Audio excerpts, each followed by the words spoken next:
He goes to prison, it will ruin us. He killed my mother. Next Tuesday. You're not going to work. Or what? You gonna put another bruise on my head? All hell is about to break loose. I will stay here, and you will like it! Can they get it under control? I'm gonna ask you, are you planning on harming the first family? Or will the Oval claim its next victim? What are you doing in my room?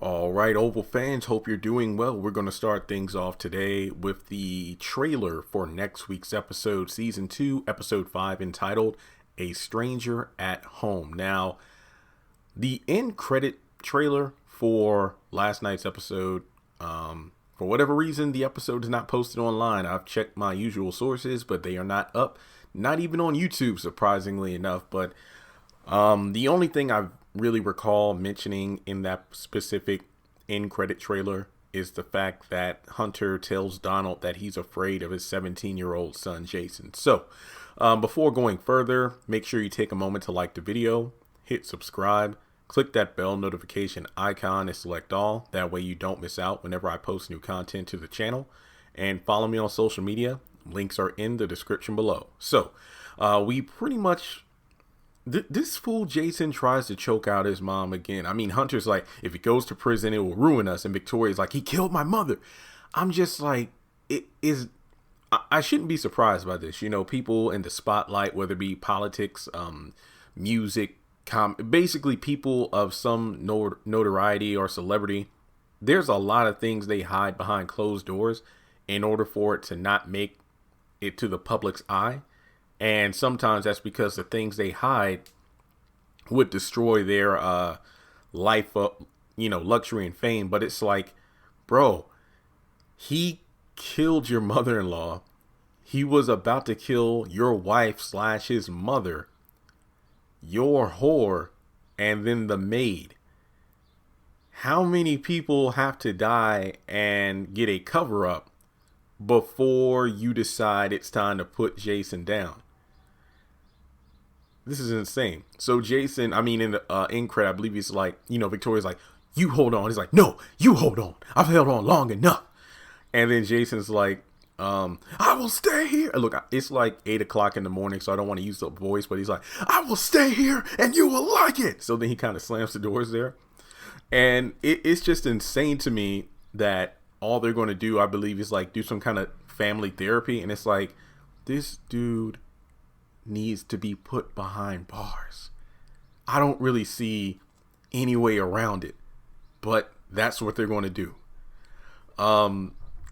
So we get a brief scene between Alan and Ellie, and he's telling her that you're not going to work, and she's like, oh, what, you're going to put another bruise on my head again? And then she slaps him. And I believe in the end credit he did say something along the lines of, he's just using you, alluding to the fact that Hunter is just using Ellie as a toy, pretty much a Monica Lewinsky, and that's it. We got Lily heading back to DC. She gets in her blue vehicle, drives off. I think Max comes outside, to talk to Bobby, considering he knows how he feels about Lily. And it's interesting because you look at the, well, you know what? No, let me save this specific discussion piece for the end of the video. Sam is asking Priscilla about whether or not she plans to harm the First Lady. And it just clicked in my mind. That's very interesting that, as Secret Service, head of Secret Service, being told that from anyone, his wife included, means, as Priscilla said, he has to do what he has to do. But if it turns out he takes up the position of like the head of Victoria's security detail, then that gives him even more of a reason to prevent Priscilla from doing anything. And because remember, she makes tea and stuff like that. So it's very possible for her to poison Victoria if she really wanted to. Let's see. Yeah, speaking of back at work, Richard's there, and it looks like, he's kind of in a, posted up in kind of like a pose while Frida, the maid with the feather duster. Remember, this was the woman at work that Richard told Nancy about, I think in episode 1 of season 2, saying, Frida, she's been flirting with me for years, but I never give her the time of day. Well, I can't wait to get back to work tomorrow. Richard, you're not that kind of man. I am now. So he goes over and kisses her on the cheek. I'm like, Lord, Richard. And then we get Priscilla going into Jason's room, kind of looking around. And then it looks like when she's kind of on her knees, about to look under the bed, Jason comes out and says, "What are you doing in my room?" So that was it. This trailer, man. Let me just say, this week has been a week of bangers so far. Black Lightning episode 4. We finally got Jefferson back in his suit as Black Lightning. The Flash last night, my gosh. When I tell you the Flash was on point last night, I haven't been able to say that about the Flash in years, or what it feels like years.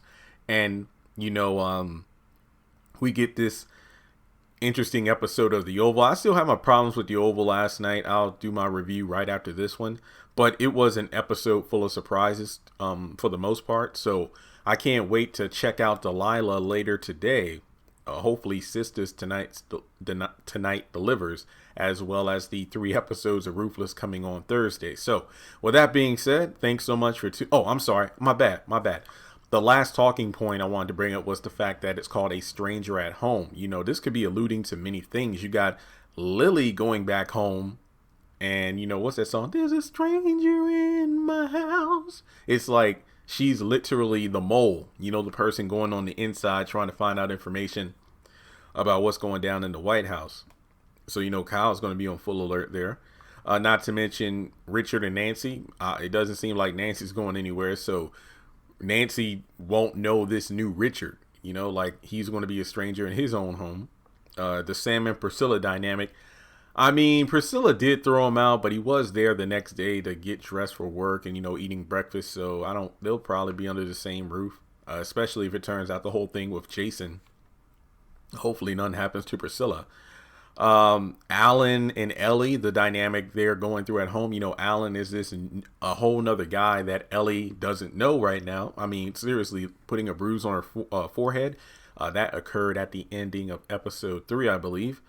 And then, of course, you look at the dynamic of Jason being at the White House, and it's like his parents kind of knew he was going this route, but he's full on serial killer now. So it's pretty interesting to see how things will turn out in the near future. So with that being said, thanks so much for tuning in. And if you want to donate to the channel, feel free to do so on PayPal, Cash App, or join Patreon for as little as $1 a month.